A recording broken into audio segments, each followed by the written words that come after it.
ملک میں حالیہ دنوں میں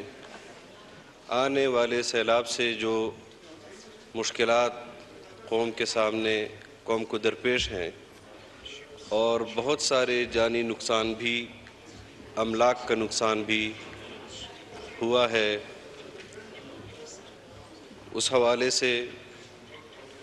ہمارے ممبران اسمبلی نے ان کی نشاندہی بھی کی ہے اور حکومت کی توجہ اس طرف مبذول کرانے کی کوشش کی ہے کہ اس حوالے سے اقدامات بھی کریں۔ میں خود حج کے سفر پر تھا جب یہ سلسلہ شروع ہوا، اس وقت بھی وزیر اعظم صاحب کے ساتھ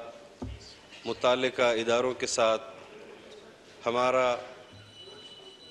رابطہ ہوا، بلوچستان کی صورتحال، خیبر پختونخوا کے اضلاع کی صورتحال، اس پر اداروں کو ہدایات بھی جاری کی گئی، لیکن حالیہ مونسون کے جو اس وقت سلسلہ شروع ہوا ہے اس میں پنجاب کے علاقے، سندھ کے علاقے اور شمالی علاقہ جات میں جو تباہ کاریاں ہوئی ہیں اس کا بھی ہم نوٹس لے رہے ہیں اور فوری طور پر جو ریلیف ہم دے سکتے ہیں وہ ہم دینے کی کوشش کر رہے ہیں۔ ابلاغ کی، روڈز کی جو صورتحال ہے اس کو دوبارہ بحال کرنے کی کوشش کر رہے ہیں۔